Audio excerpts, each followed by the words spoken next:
Formons donc le camp de la patrie. Martin Fayulu a finalement rencontré Félix Tshisekedi le jeudi 5 juin 2025, 3 jours après son discours où il demandait à voir le chef de l'État. Voilà, c'est autour de ce sujet que nous allons consacrer une partie importante de l'émission. Hein. Voilà, mesdames et messieurs, merci beaucoup de faire confiance à Congo Buzz Télévision. Deux invités sur ce plateau. Monsieur Pascal Onge, je vais commencer par ordre d'arrivée. Monsieur Pascal Onge, journaliste, éditorialiste également, et patron de médias. Bonjour Monsieur Pascal et merci beaucoup de prendre part à cette émission. Bonjour Dan, merci pour l'invitation. Oui. Je crois que nous allons faire la même gymnastique comme la fois dernière. Surtout que vous avez aligné un sujet très important. Sujet d'actualité en rapport avec les échanges, ou sinon l'échange entre le président de la République et le président de l'ESID, Martin Fayulu. Mais j'aurais voulu qu'on aborde également la décision qui fait débat actuellement prise par le Conseil supérieur de l'audiovisuel et de la communication. C'est pratiquement dans le même contexte parce que c'est la question de la guerre qui est au centre. Et je crois que nous serons complets si on prend tous les contours de cette façon-là. Merci beaucoup, Monsieur Pascal Onge, pour cette proposition voilà, qui est prise en compte justement. Monsieur Eric Izami, journaliste en Antenne A, depuis très longtemps. Il fait aussi des éditoriales de temps en temps. Bonjour, Monsieur Eric Izami, bienvenue. Merci, cher Dan Zinc, pour l'invitation. Bonjour à vous, bonjour aux téléspectateurs, bonjour aussi à mon aîné, Pascal Onge, et merci beaucoup. Je vous en prie. Au terme de son discours de 3 minutes prononcé le 3 juin dernier, Martin Fayulu avait formulé le vœu de rencontrer le chef de l'État, Félix Tshisekedi. Ce dernier avait répondu favorablement quelques heures après.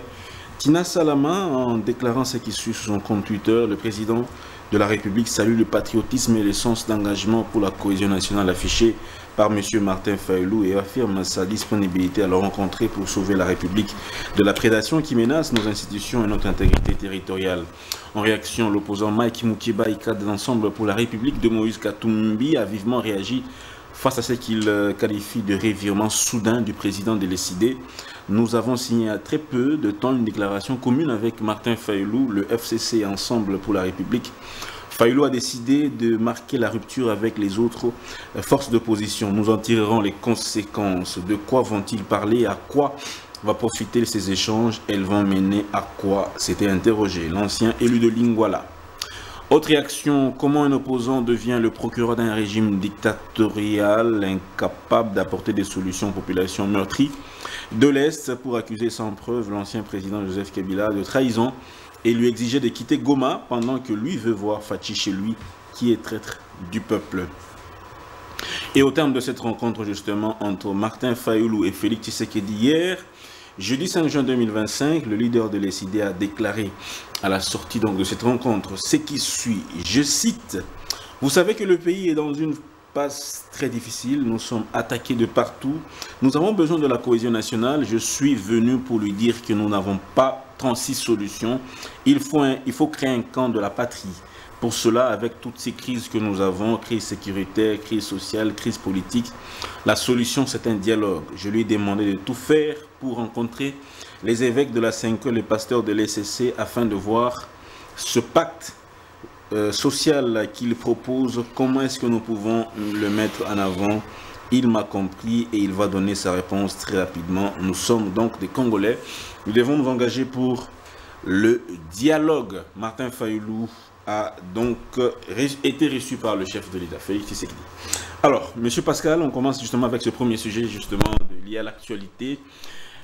Martin Fayulu a rencontré le chef de l'État. On peut dire aujourd'hui que c'est un début de solution au problème sécuritaire de la crise. Je ne sais pas dire que c'est le début de la solution. Mais je veux plutôt dire que c'est une très bonne chose lorsqu'il s'agit de l'agression, le pays est agressé. La crise que connaît le pays aujourd'hui ne tire pas ses origines de la gestion de Tshisekedi. Et si quelqu'un donne un tel point de vue, il faut substantiellement dire que il est hors plaque alors depuis longtemps. La crise que nous avons tire son origine de l'entrée de la FDL. Les Rwandais, lorsqu'ils sont entrés au Congo, avaient l'objectif de s'asseoir sur le sol congolais. Ça n'a pas tenu. Ils ne sont pas rentrés. Ils vont créer d'autres mouvements. Et cette fois-là, ils vont les nommer un mouvement, le RCD. Avec leur RCD, nous allons nous retrouver à Sun City. On aurait encore l'impression comme s'ils n'étaient pas totalement satisfaits. Ils vont créer le M23, enfin le CNDP. Avec le CNDP, nous allons signer l'accord le 23 mars 2009. Ils vont trouver encore des prétextes que l'accord n'est pas respecté. Ils vont le revendiquer. On va aux élections de 2011, ils attendent la sortie du gouvernement, ils voulaient se retrouver dans les institutions, le gouvernement sort avec Matata, ils ne se retrouvent pas dans le gouvernement. Ils repartent, ils prennent les armes, ils se nomment, nous sommes M23.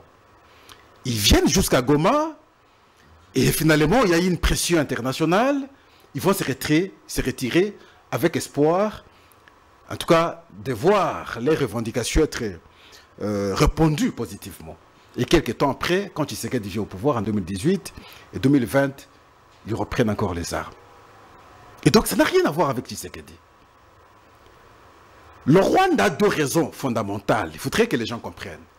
La première raison, c'est l'occupation des terres, gagner les espaces en République démocratique du Congo. Cette question, vous prenez l'accord du 23 mars 2009, vous lisez, vous trouverez, il y avait nécessité de créer un espace où on aura comme militaires, les policiers, tout outils pour sécuriser le Rwanda, parce que le Rwanda prétexte qu'il connaît l'insécurité du fait de FDLR. Deuxième raison que pousse le Rwanda, c'est exploitation des minerais congolais. Et c'est comme ça que le Rwanda est allé signer même les accords avec l'Union européenne et d'autres pays, ainsi de suite. Mais nous devons bien intérioriser cet aspect des choses. Alors si aujourd'hui, Martin Fayoulou, moi Pascal, particulièrement d'abord, c'est lui qui m'a aidé à comprendre effectivement que nous sommes agressés par le Rwanda, c'est Martin Fayoulou.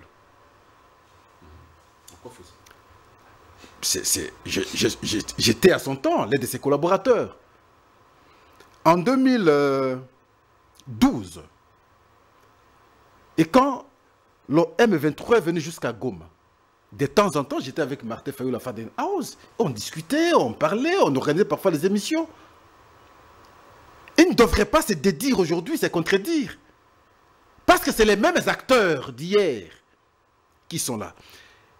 Alors, maintenant, il prend l'option d'aller échanger avec le chef de l'État. Je dis bravo. J'ai encouragé, mais j'ai prélevé au moins 5 points dans son message. Le premier, il affirme l'agression, il confirme son point de vue sur l'agression. Le pays est attaqué, le pays est agressé. Deuxième point, il parle de la nécessité de la cohésion nationale. Troisième point, il parle de la nécessité de la création du camp de la patrie. Quatrièmement, il suggère au chef de l'État d'échanger avec les prêtres, les évêques catholiques et les pasteurs de l'ECC. Et en fait, quand il parle de la nécessité du dialogue. Mais je veux m'adresser au président Martin Fayoulou. Dans son discours, il y a une contradiction terrible. À quel niveau? Lorsqu'il lui affirme qu'il s'agit de l'agression, c'est comme moi, comme mon frère Eric, comme vous, tous nous savons comprendre que le pays est agressé. Oui. Mais les évêques n'ont jamais tenu ce propos de l'agression. Lui s'est condamné le Rwanda. Les évêques n'ont jamais condamné le Rwanda. Lui s'est condamné Paul Kagame. Les évêques n'ont jamais condamné Paul Kagame. Alors là, vous comprenez que deux approches différentes. Mais en même temps, parce que lui condamne le Rwanda et parle de l'agression de la même manière que le chef de l'État. Il voit les choses alors de la même manière. Mais comment il peut suggérer au chef de l'État d'entrer en contact avec les gens qui n'ont pas la même lecture sur la question de la guerre, pour qu'ils échangent avec eux, afin d'envisager un cadre d'échange. Mais ce cadre d'échange, s'il sera organisé par les évêques, mais nous ne serons pas dans la logique de comprendre la question de l'agression. Parce que pour eux, c'est une rébellion, c'est une frustration. Il faut savoir trouver solution à la frustration. Or, notre constitution, quand vous la lisez du premier article jusqu'au dernier, nulle part la constitution permet à un citoyen de prendre les armes contre le pays. Les gens évoquent à tort l'article 64. Je sais que le niveau intellectuel, nous n'avons pas le même niveau. Chacun apprécie les questions selon son quotient. Mais malheureusement, quand vous lisez cet article, on n'autorise pas. Pourquoi? Parce que lorsque nous nous retrouvons à Sun City, le pacte que les Congolais ont signé là, ils se sont dit, plus question que quelqu'un prenne les armes pour obtenir le pouvoir. Vous allez comprendre cette pensée quand vous lisez le préambule de la Constitution. Et les prêtres vont plus loin pour parler même de l'opposition armée. Un concept non consacré par la Constitution. La Constitution s'énerve à chaque fois lorsque vous parlez de l'opposition armée. Il n'y a pas d'opposition armée dans notre Constitution. Il faut plutôt parler de l'opposition politique. Quand quelqu'un prend les armes, il n'est plus opposant.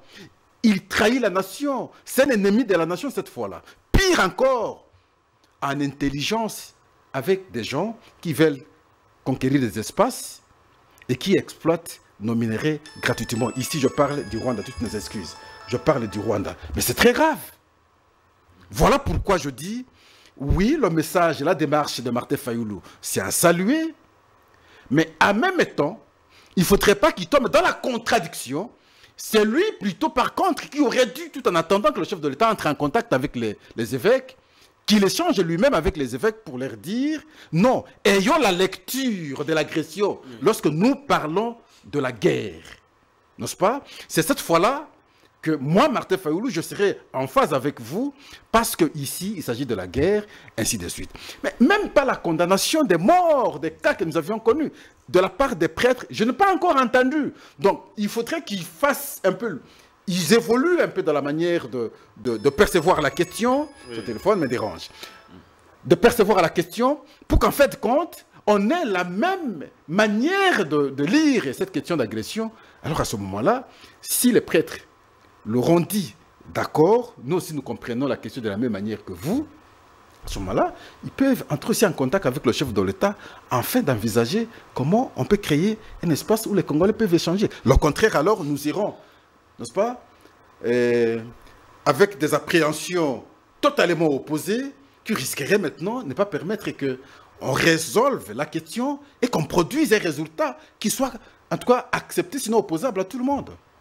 Merci beaucoup, M. Pascal Ouondje, pour votre lecture de cette question d'actualité. Je pense que je vais revenir au tout deuxième tour de table pour que vous puissiez encore une fois réfléchir sur cette question.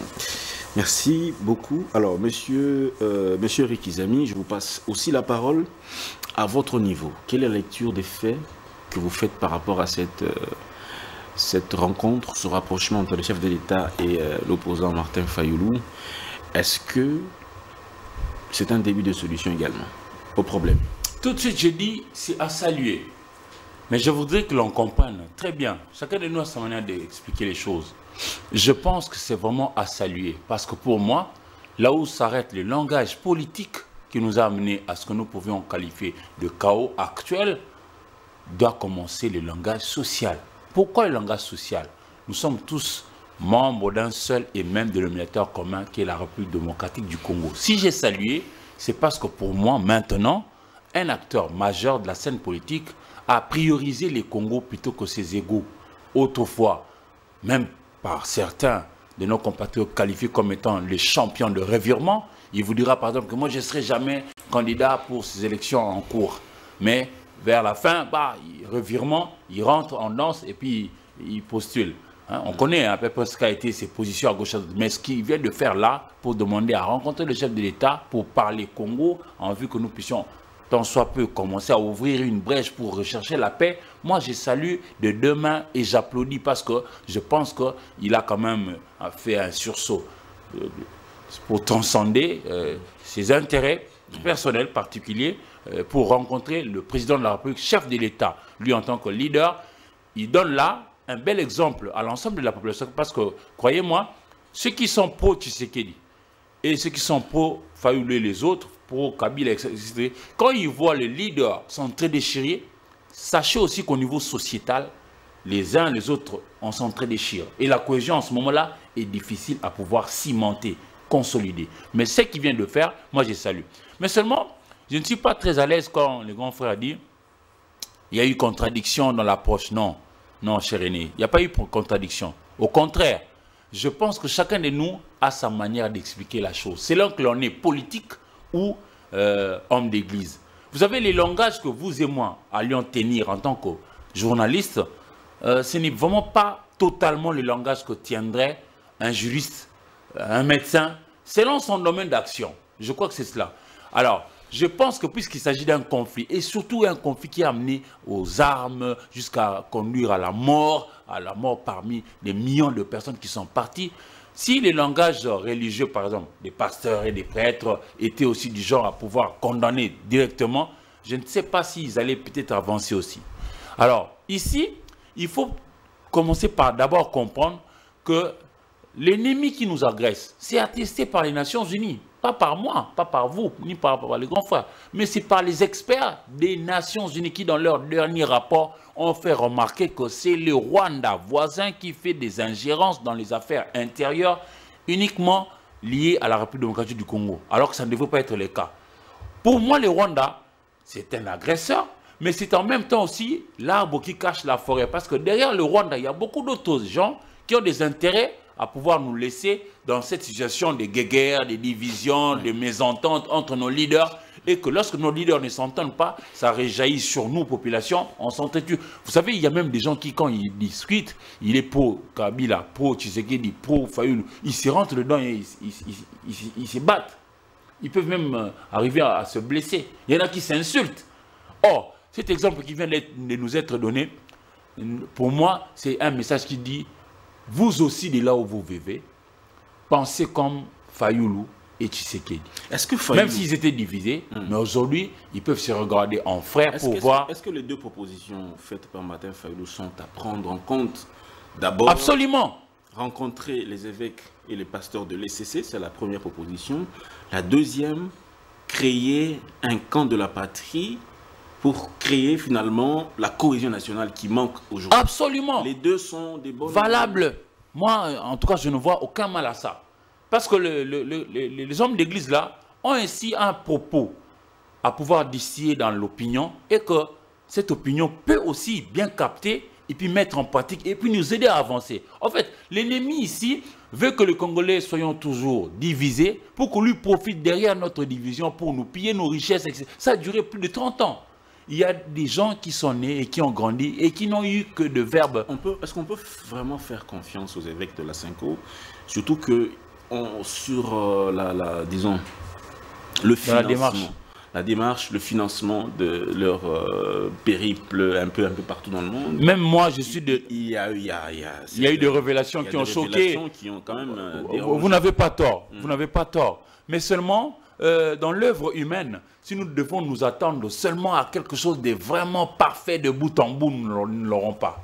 Mais je l'ai dit ici, Martin Fayulu, depuis tout ce temps, il se disait être le président élu, alors que lui-même là, s'il avait une interrogation, qu'on lui posait la question, c'est qui le chef de l'État congolais, s'il notait un autre nom que celui de Tshisekedi, il aurait eu 0.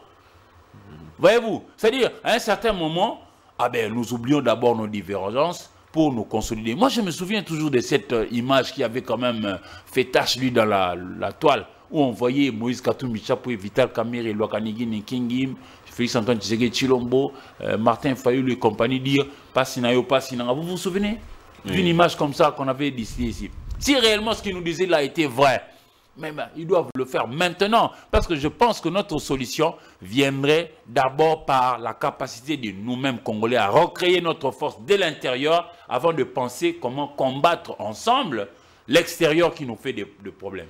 Je pense que c'est cela. Parce que l'extérieur profite justement de nos divisions et puis ils peuvent prendre X endroit, Y endroit pour pouvoir nous piller et ça va comme ça. Merci bien, Monsieur Rikisami. On va prendre cette réaction de Ferdinand Kambéré du PPRD face à ces discours de Martin Fayulu. Voici ce que M. Kambéré dit. Il dit ce qui suit. Comment un opposant devient le procureur d'un régime dictatorial, incapable d'apporter des solutions aux populations meurtries de l'Est, pour accuser sans preuve l'ancien président Joseph Kabila de trahison et lui exiger de quitter Goma pendant que lui veut voir Fachi chez lui, qui est traître du peuple congolais. Monsieur Pascal Ondje. Bon, je sais que mon ami Kambéré, depuis un moment, il a cessé d'être rationnellement posé. Pardon? J'ai lu. C'est à une certaine époque, quand vous restez avec Kambéré, vous échangez, vous sentez la pertinence. Mais depuis un certain moment, il n'a plus de réflexion rationnelle. Ça, c'est un point de vue.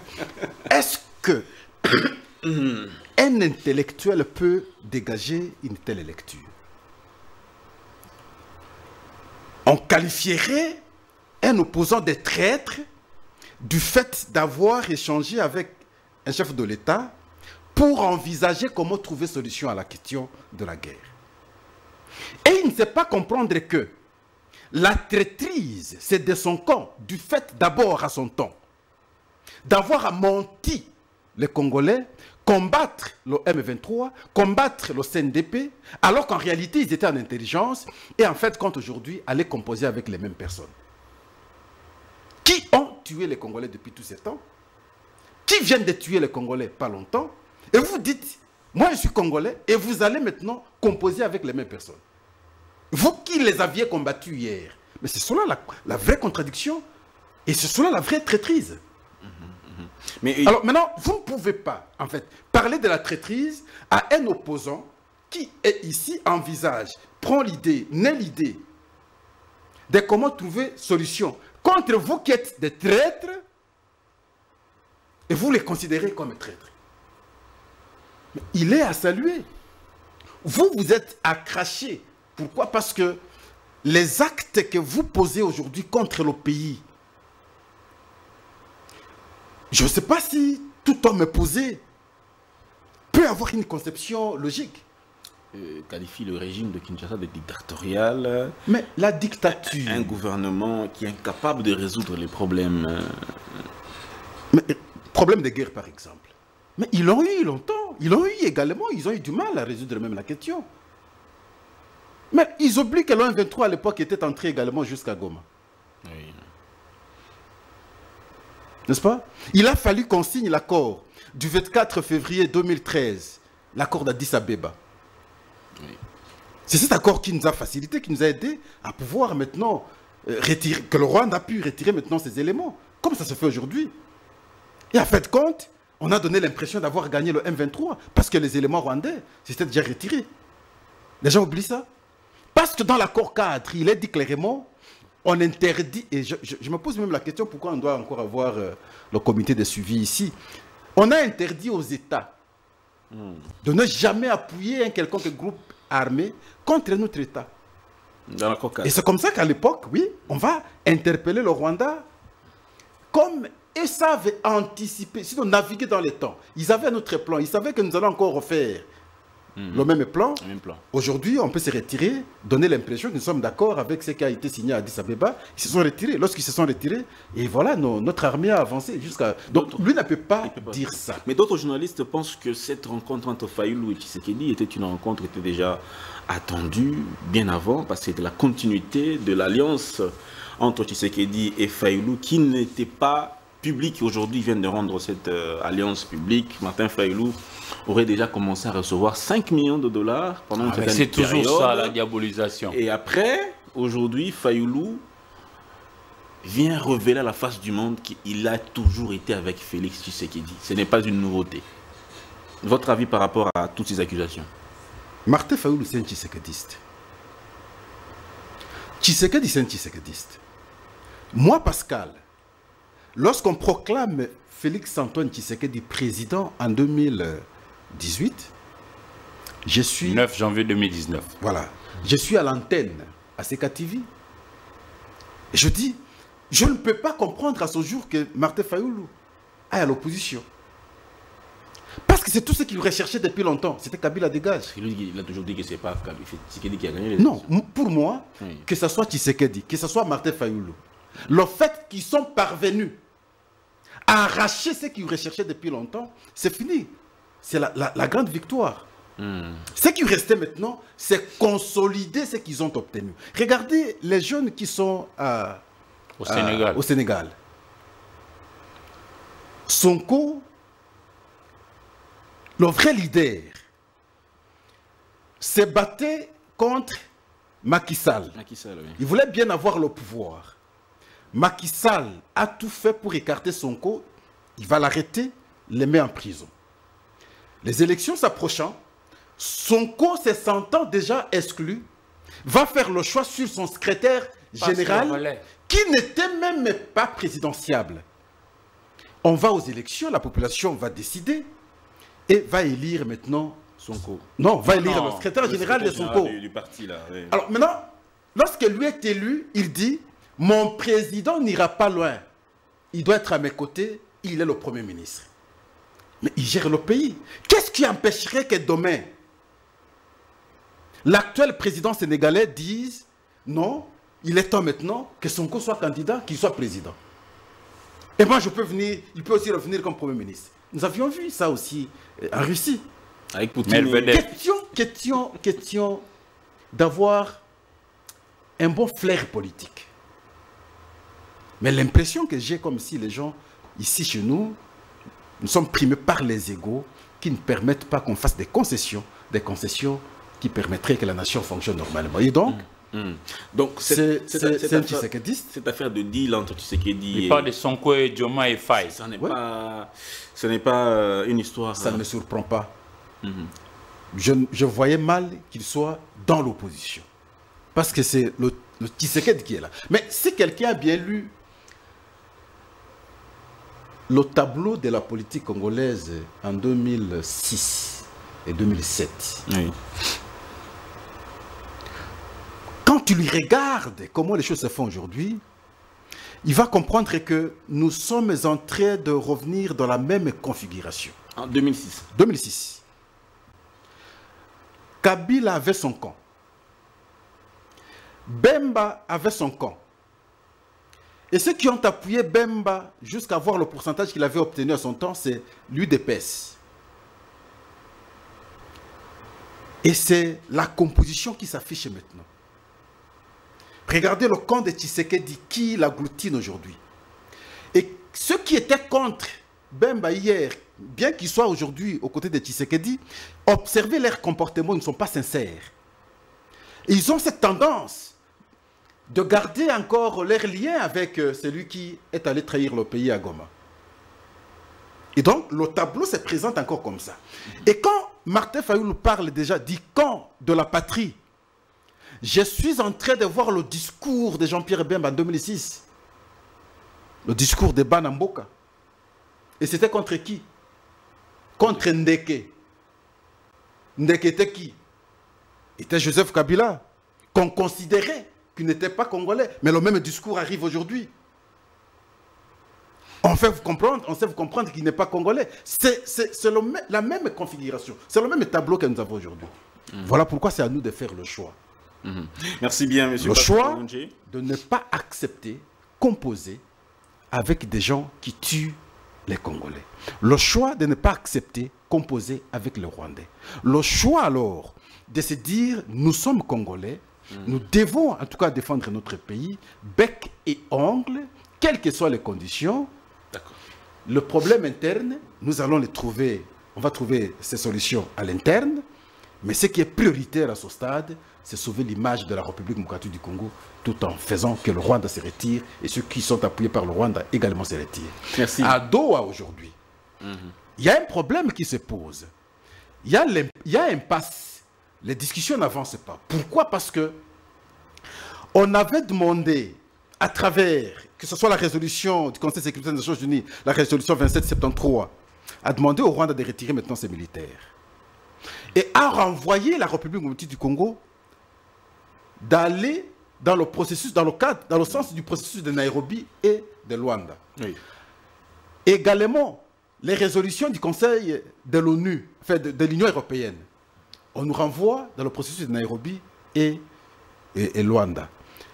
Alors à Doha, depuis hier, les discussions n'avancent pas. Pourquoi? Parce qu'on a demandé au M23, aux militaires M23, de se désarmer d'abord, se cantonner pour qu'on soit en mesure d'identifier qui est congolais, qui ne l'est pas. Et après, on peut procéder probablement au mixage et en fait de compte à la réinsertion pour ceux qui vont vouloir réintégrer maintenant la vie civile. Pour eux, ça ne peut pas passer. Alors que c'est cela l'esprit. La résolution. Non, c'est ça l'esprit d'abord de discussion de Nairobi à son temps, également de Luanda. Et on est là. Pour eux, ils pensent que nous avons gagné, c'est que l'AFDEL avait échoué, c'est que le RCD a échoué, c'est que le CNDP a échoué, et nous maintenant nous avons notre espace. Nous ne pouvons pas quitter ici, nous allons y rester. Mais quand vous allez composer avec des gens qui vous disent déjà comme ça, question de suivre, monsieur Joseph Bahati, c'est lui qu'ils ont nommé comme gouverneur là, c'est le propos qu'il tient pratiquement chaque jour. Alors maintenant, quelqu'un vous dit directement comme ça, et vous dites, non, nous allons maintenant apporter un peu de l'eau dans les moulins. Êtes-vous réellement congolais? Merci beaucoup, monsieur Pascal Onge.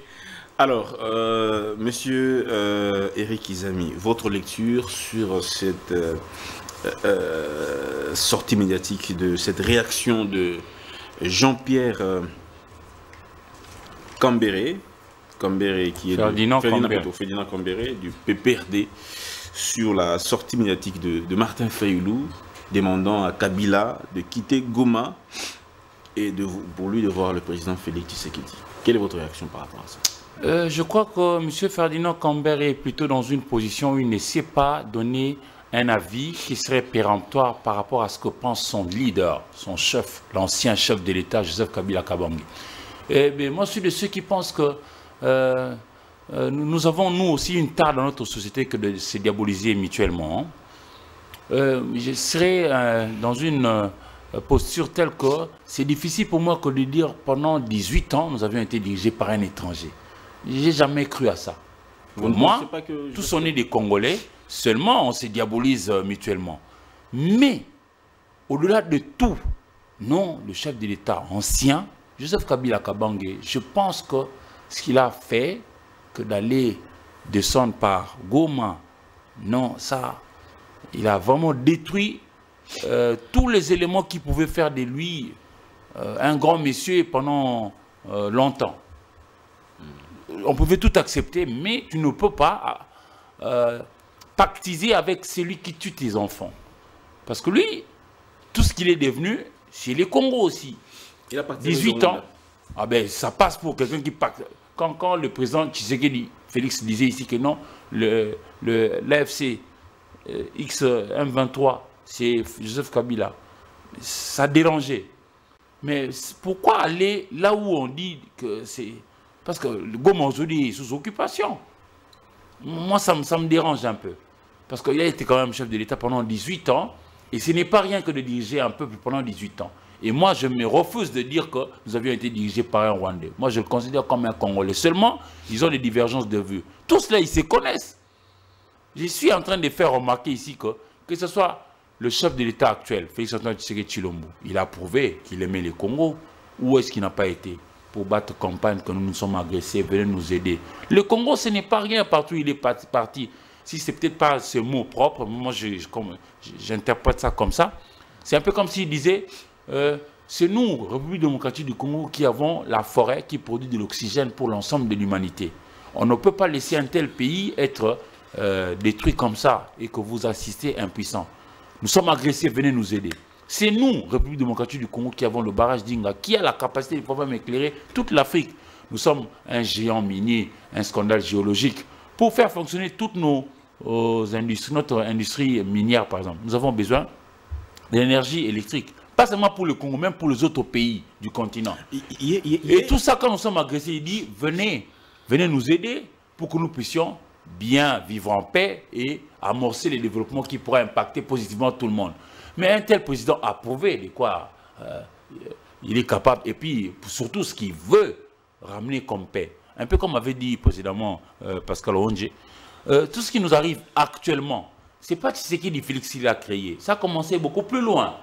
Mais pareil aussi en son temps, parce que moi j'ai suivi un de ses discours, Joseph Kabila Kabange disait, il a la passion du Congo.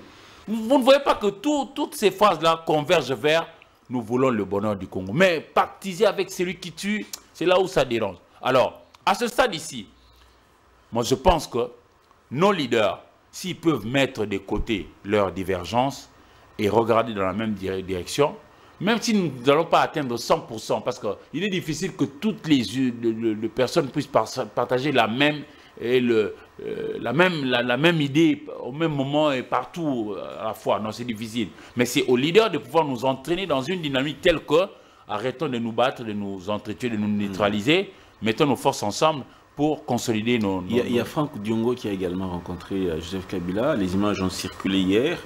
On a l'impression qu'aujourd'hui, il y a deux camps. Mais justement, il y a deux camps. Oui. Le camp, aujourd'hui, ici, avec le chef de l'État actuel, Félix Antoine Tshisekedi, c'est le camp de ceux qui ne veulent pas qu'il y ait l'effusion de sang. Parce que ça a trop duré, ça suffit. Il faut que les Congolais, de partout où nous sommes, nous pouvons nous lever pour que chacun joue le jeu de manière à ce que nous puissions parvenir à la paix. Franck Nyongo, c'est pour moi quelqu'un qui a été frustré, à qui on n'a pas peut-être donné, j'ai dit bien peut-être donné, un poste, et puis il en a fait une affaire d'État. Non, c'est un mauvais comportement à mon sens.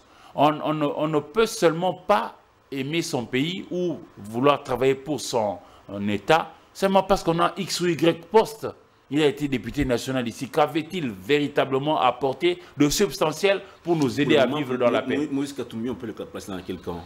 Je ne sais pas parce qu'il ne s'est pas encore prononcé, mais on verra. On peut peut-être déjà lire le ligne. Moïse Katumbi sera probablement du côté de là où se trouve peut-être Kabila. On va voir ce que ça va donner. Parce que déjà la réaction de Mike Mukebai, tu l'as lu, il dit que c'est quelqu'un qui a pris une mauvaise...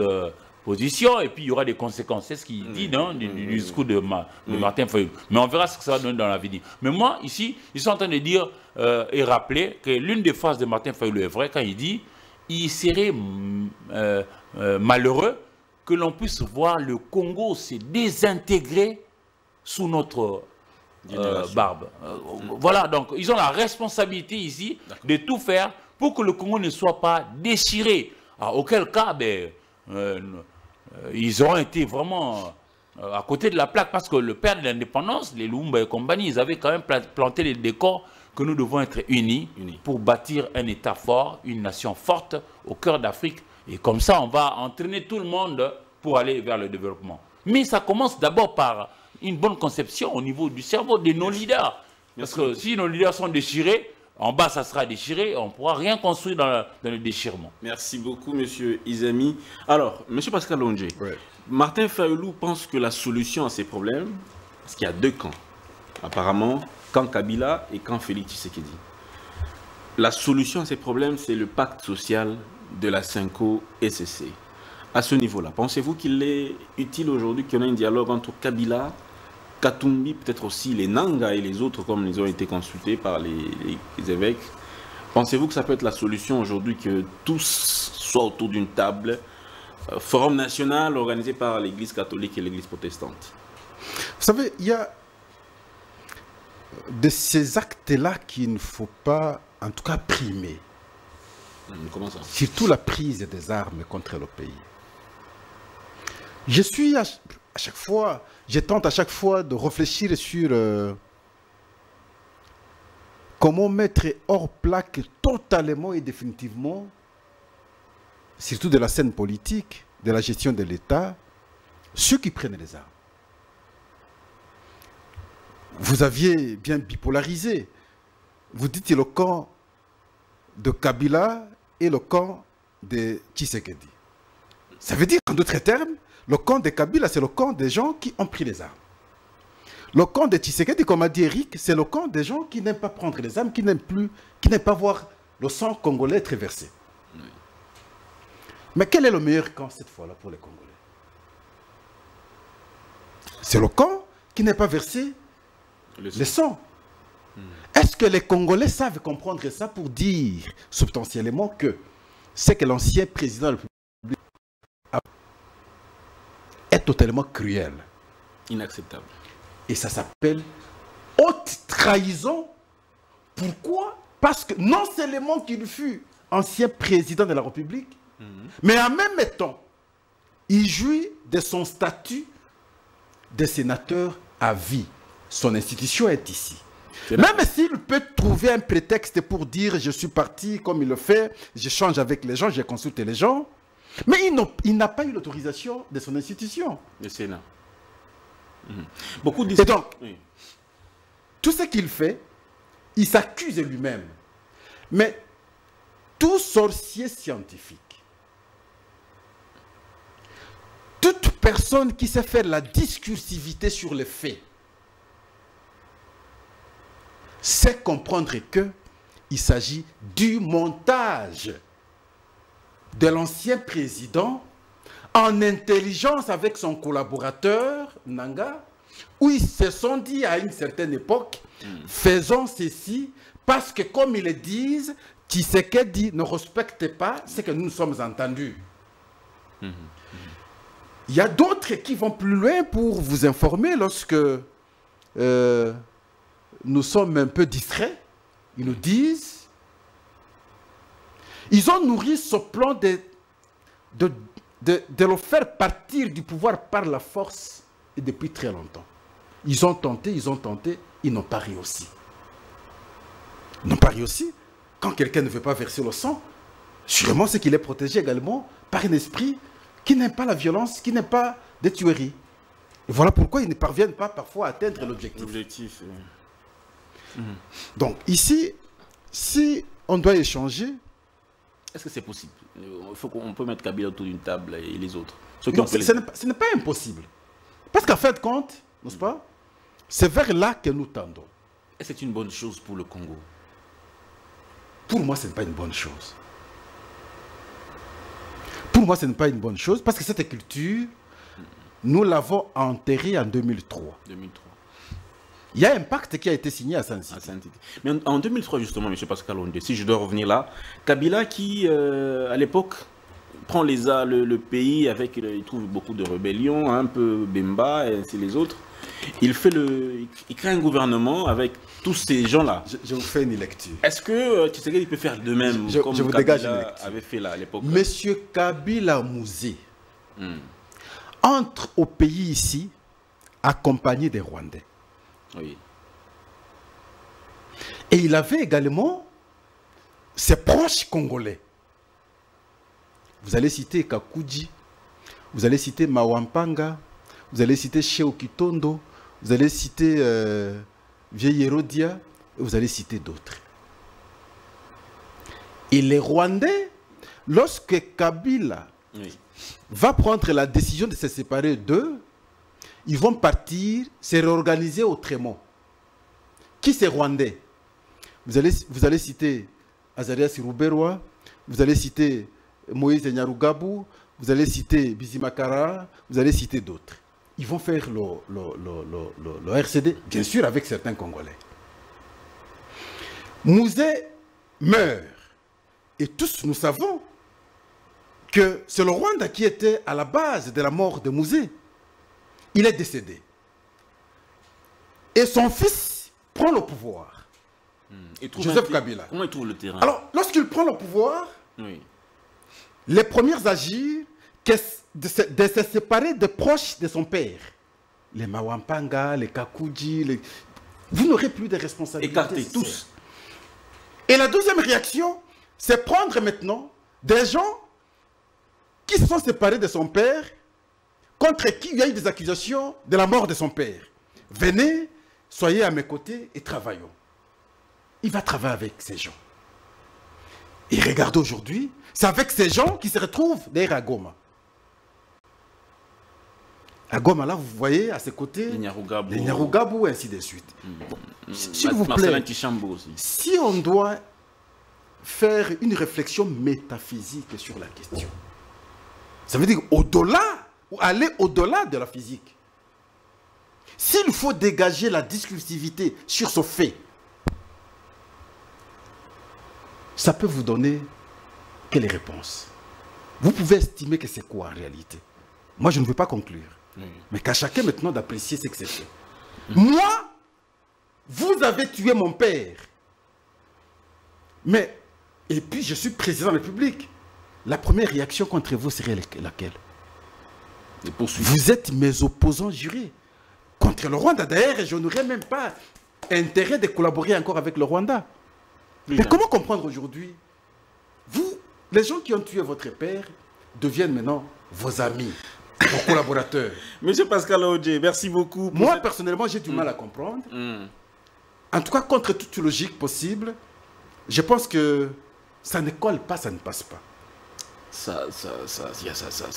Et l'autre attitude qu'il a manqué à avoir, c'est de rester calme ici, comme il avait commencé au début. On se poserait la question, quelle est la vraie motivation?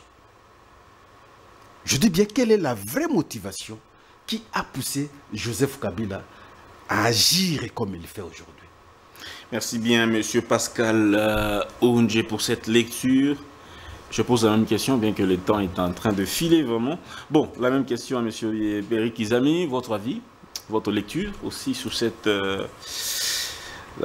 question, la solution au problème. Doit-on se retrouver autour d'une table, Nanga, Kabila, Félix Tshisekedi, Martin Fayulu, Moïse Katumbi?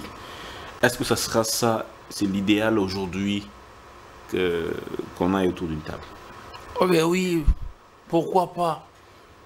Et pas seulement pour le cas congolais. Allons en Côte d'Ivoire. Vous avez vu ce qui s'est produit entre le nord et le sud, entre Laurent Gbagbo et Alassane Dramane Ouattara. Qui aurait cru que les deux, in fine, finiraient par se rencontrer? Le jeu politique, je pense que c'est les Congos qui doivent être priorisés. Mais qu'est-ce que... Oui, c'est possible. Ce dialogue peut être utile. Comment ce dialogue peut-il être la solution au problème? Oui, mais parce que justement, ils nous ont offert un beau spectacle en 2019 quand on voyait Joseph Kabila Kabange rendre visite à Félix-Antoine Tshisekedi Tshilombo. Ça se fait plus d'une fois. Nous étions tous à l'aise. Ça se passait très bien. Il n'y a pas plus longtemps qu'ici, à la Pâque dernière, on a vu l'ancien président ghanéen et les nouveaux passer la Pâque dans un seul et même salon, buvant un petit quelque chose et puis partageant, échangeant. Pourquoi ne pas le voir aussi chez nous? Et les exemples sont légion, ici en Afrique. Et moi, je pense que si tous les deux protagonistes, le vrai leader majeur, le veulent vraiment, ils peuvent toujours laisser de côté. Je vais poser la même question que j'ai posée à M. Pascal Aodje, Kabila... Parce que, vous savez, on a décrié une forme de triomphalisme. Vrai ou faux? Je crois que je suis tout petit, en tant que juste un petit Congolais qui parle, de le dire ou de l'affirmer. Mais dans l'opinion, on sent qu'il y a quand même une petite voix, notamment féminine, qui peut passer dans les réseaux sociaux à insulter le chef de l'État, père de la nation, et raconter parfois des choses qui peuvent faire tomber à la renverse. On laisse tomber. Une forme de triomphalisme décriée. Alors revenons à Joseph Kabila. Joseph Kabila, j'ai posé la même question à M. Pascal, qui vient au pouvoir, qui trouve un pays avec les rébellions et ainsi de suite. Il fait un dialogue, il fait un gouvernement d'union nationale. Avec mais ça c'était aussi à saluer, et c'est à saluer les choses à l'époque. Est-ce que Tshisekedi devrait faire de même? N'y a-t-il pas des conséquences s'il devrait prendre la même voie? Par exemple, si seulement si, ça peut nous amener à recréer notre unité. Mais moi, ça ne me dérangerait pas. Parce que le chef de l'État, en réalité, c'est la seule personne qui se confond à la loi fondamentale. C'est lui qui représente l'État. C'est lui notre père de la nation. Félix-Antoine Tshisekedi Tshilombo. Et par conséquent, nous devons aussi punir certaines voix qui peuvent comme ça venir salir cette personne-là qui nous représente nous tous. Merci bien, monsieur. Moi, je suis vraiment dérangé. Il faut punir ces genres de personnes. Parce qu'en réalité, une autre opinion pense que les 2 leaders ou les 4 leaders, ils s'entendent et ils peuvent aussi s'entendre. Mais c'est seulement l'entourage qui détruit. Chacun vient avec son cahier de charges pour voir ses intérêts prioritaires plutôt que l'intérêt supérieur de la nation. Ici, le Congo, je ne sais pas si on se rend compte vraiment que là, on est allé jusqu'à atteindre plus de 5 millions de nos compatriotes qui vivent en errance dans leur propre terre. Non, ça ne va pas. Merci. Des femmes violées, des enfants déscolarisés. Alors que le chef de l'État actuel, Félix Antoine Tshisekedi Tshilombo, a apporté quelque chose qui avait existé, mais qui n'avait pas été totalement mis en pratique. C'était l'article 43 de la Constitution qui a consacré la gratuité. Je vous dis, Victor Hugo, qui a écrit Le Misérable 1, 2, 3, il dit quand on ouvre une école, c'est une prison que l'on ferme. Nous devons, nous, parents, tout faire pour envoyer nos enfants. D'abord, leur placer à la maison, hein, en famille, et puis après, à l'école. Là, ils iront apprendre les valeurs positives également. Oui. Mieux nous allons éduquer nos enfants à la maison, les instruire à l'école et tout ça, mieux nous allons construire un pays fort. Mais vous savez, avec cette agression qui nous est imposée par le Rwanda, par devers certains de nos frères et sœurs congolais qui ont vendu la messe, qui ont décidé de pactiser avec le diable, j'appelle ça comme ça, ils ont malheureusement réussi à déscolariser plus de 1 500 000 enfants. Vous vous rendez compte? Merci bien. C'est terrible. Donc, s'il faut que le chef de l'État transcende tous les niveaux pour être comme un aigle qui vole très haut, et il s'est dit, tiens, j'appelle X, j'appelle Y, pour le bien du Congo, nous allons vers la paix. Moi, ça ne me dérangerait pas. Pour peu que le Congo soit toujours priorisé, avant tout. Merci bien, monsieur Pascal Ondje. Voici donc la fin de l'émission, mais rapidement, un commentaire sur la décision du CESAC. Le CESAC interdit de diffuser toutes les activités du sénateur à vie Joseph Kabila et de son parti politique, le PPRD. Le CESAC menace de suspension tous les médias qui le feront, une mesure qui vient après la levée de l'immunité de l'ancien président qui, de Goma, a tenu un discours et réunion déstabilisatrice des institutions, selon Christian Bossembe, président du CESAC. Monsieur Pascal Ondje, un petit mot par rapport à la décision du CESAC qui fait couler aussi encre salive. C'est la décision du bureau. La décision du bureau, ce qui est vrai, c'est que depuis un certain moment, la collaboration entre les membres du CESAC n'est pas au beau fixe. Oui. Parce que le CESAC est composé de 2 organes. Il y a le bureau et la plénière. Et le bureau peut aussi prendre certaines décisions indépendamment. Mais des décisions qui engagent la structure, l'institution, doit être entérinée par la plénière. Et ce qui a fait que, je crois hier, il avait été prévu qu'il y ait plénière. Il y a eu un contretemps, probablement lundi, ils pourront avoir plénière pour statuer sur la question et arranger les choses. Mais la décision en soi, ici, nous confondons beaucoup de choses. Nous ne savons pas comprendre qu'il s'agit de l'agression. Nous confondons l'agression à la rébellion. Ce n'est pas seulement un problème des Congolais. Il s'agit de l'agression. Même alors, problème des Congolais, je vous ai déjà parlé ici, que notre constitution ne nous permet pas de prendre les armes. La constitution est claire que lorsque vous prenez les armes, vous commettez l'infraction de la haute trahison. Vous prenez les armes contre le pays. Et je vous ai même dit ici, retenez cela, n'acceptez plus que quelqu'un vienne sur votre plateau vous dire il y a une position armée, il y a une opposition armée. L'opposition armée n'existe pas dans notre constitution. Nulle part au monde, vous verrez ce qui s'est fait en RDC. Je dis bien nulle part. J'ai eu la chance d'aller un peu dans plusieurs pays, même des pays en souci de sécurité, ainsi de suite. Mais vous ne pouvez pas, vous ne verrez pas ce qui s'est fait chez nous. On peut faire l'apologie du crime. On peut chanter ces criminels.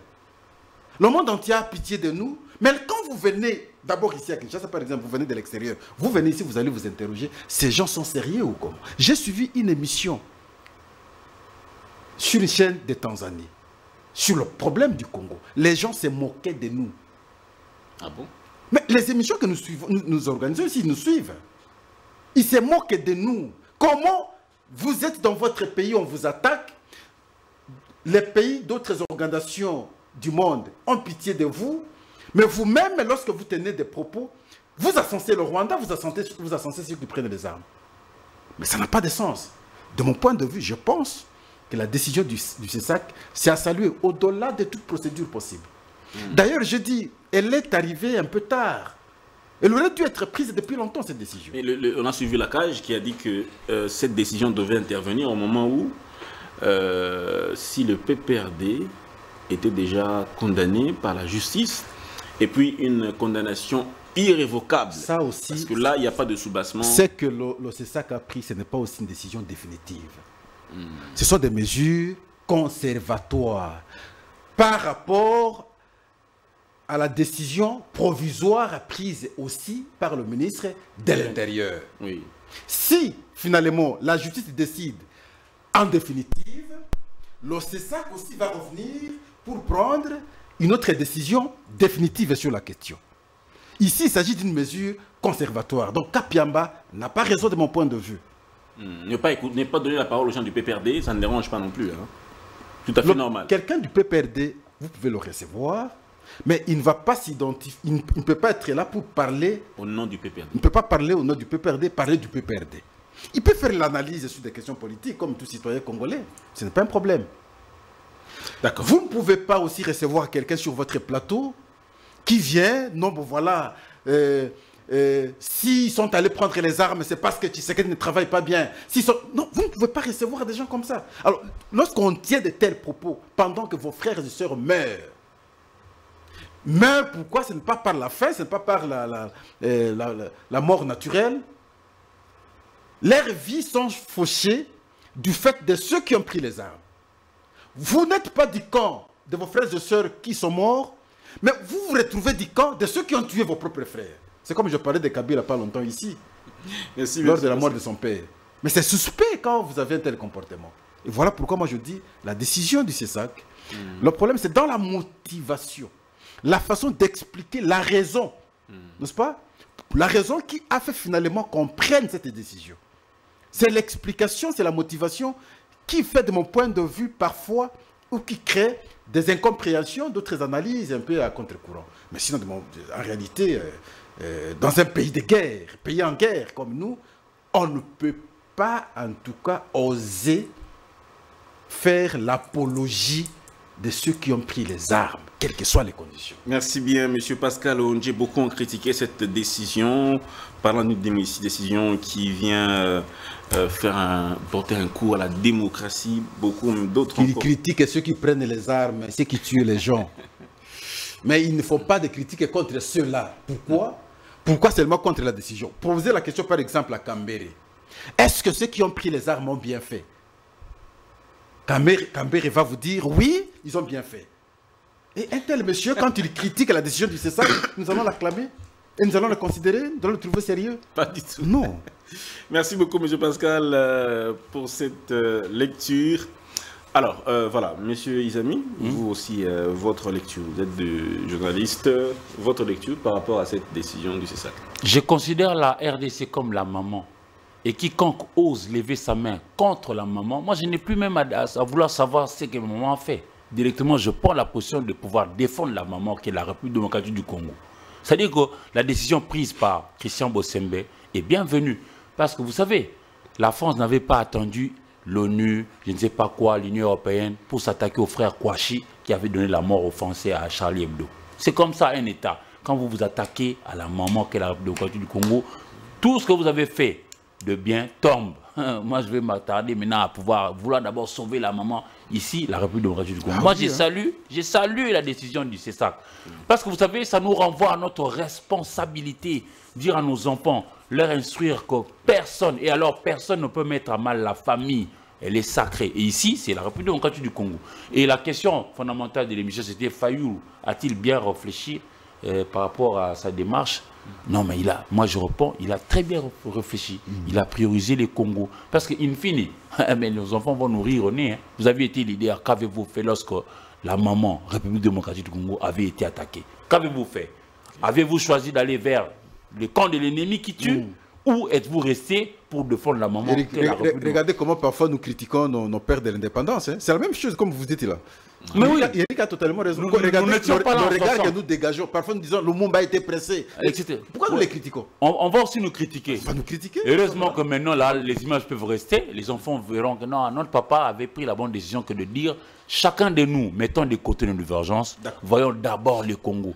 Quiconque s'attaque à la maman, s'attaque à nous tous. Nous devons lui montrer qu'il a tort. Et d'ailleurs, nous aurions été beaucoup plus matures que de pouvoir mettre de côté et de manière forte tout celui qui prend les armes pour tuer les Congolais. Merci bien, monsieur Rikizami. Merci beaucoup, monsieur Pascal Ondje, pour votre disponibilité et prendre part à cette émission. Vous avez honoré Congo Buzz Télévision.